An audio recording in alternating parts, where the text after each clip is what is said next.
வணக்கம் மக்களே, மகிமாவின் தமிழாற்று படைக்கு உங்களை அன்புடன் வரவேற்கிறேன். இன்னைக்கு நாம் திருப்பள்ளி எழுச்சியின் 2வது பாடலையும் அதன் விளக்கத்தையும் பார்ப்போம்.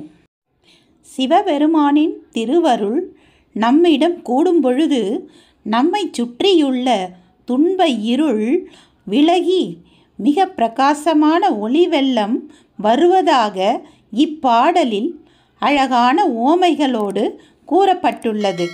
வாருங்கள் பாடலை பார்ப்போம். அருணன் இந்திரன் திசை அணுகினன் இருள் போய் அகன்றது உதயம் நின் மலர் திருமுகத்தின் கருணையின் சூரியன் எழ எழ நயன கடிமலர் மலர மற்று அண்ணல் அங்கண்ணாம் திரள் நிறை அறுபதம் முரல்வன இவை ஓர் திருப்பெருந்துறையுரை சிவபெருமானே அருள்நிதி தரவரும் ஆனந்த மலையே அலைக்கடலே பள்ளி எழுந்தருளாயே. பாடலின் விளக்கத்தை பார்ப்போமா? சூரியன் கிழக்கே வர வர எப்படி இருள் நீங்குகிறதோ அதுபோன்று இறைவனின் திருவருள் கூடும் பொழுது நம்முடைய துன்ப இருள் நீங்குகிறது. சிவபெருமானே, சூரிய உதயத்துக்கு ஒப்ப உன் முகத்தில் கருணை பொழிய வேண்டும். மலர் விரிவதற்கு ஒப்ப உன் கண்கள் துயில் எழ வேண்டும். வண்டுகள் ரீங்காரம் இடுவதற்கு ஒப்ப நாங்கள் உன்னை போற்றி பாடுகின்றோம். இதில் இறையே நீயே திருவுள்ளம் செலுத்துக. நீ கருணாநிதி பர்வதமும் ஆனந்த சாகரமும் ஆவாய் என்று பெண்கள் எல்லாம் பரவசமாக பாடுகின்றனர்.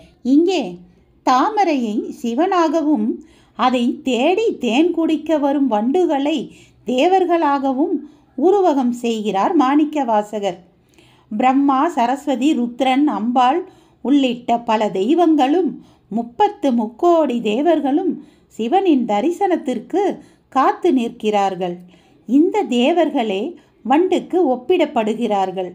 நாமும் பிறப்பற்ற நிலை என்னும் தேன் அருந்த அந்த சிவபெருமானின் திருவடிகளை வண்டுகளைப் போல் பணிவோம். பள்ளம் நோக்கி செல்லும் காட்டாற்று வெள்ளம் போல் இறைவனின் திருவடியை நோக்கி நம் அன்பு உள்ளம் செல்ல வேண்டும். அப்படி செல்லுமாயின் நம்முடைய இருள் சூழ்ந்த வாழ்க்கை மிகவும் ஒளி பொருந்தியதாகவும் உயர்வாகவும் அமையும். என்ன மக்களே, இந்த பாடலும் விளக்கமும் உங்களுக்கு பிடிச்சிருக்கும்னு நினைக்கிறேன். நம்ம சேனலை சப்ஸ்கிரைப் பண்ணலைன்னா சப்ஸ்கிரைப் பண்ணிவிடுங்க, லைக் ஷேர் பண்ணுங்க, அப்படியே பக்கத்தில் இருக்கிற பெல் ஐக்கானையும் அழுத்திடுங்க. அப்போ தான் நான் போடுற வீடியோ உங்களுக்கு வந்துக்கிட்டே இருக்கும். நாளை திருப்பள்ளி எழுச்சி 3வது பாடலில் சந்திப்போம். நன்றி, வணக்கம்.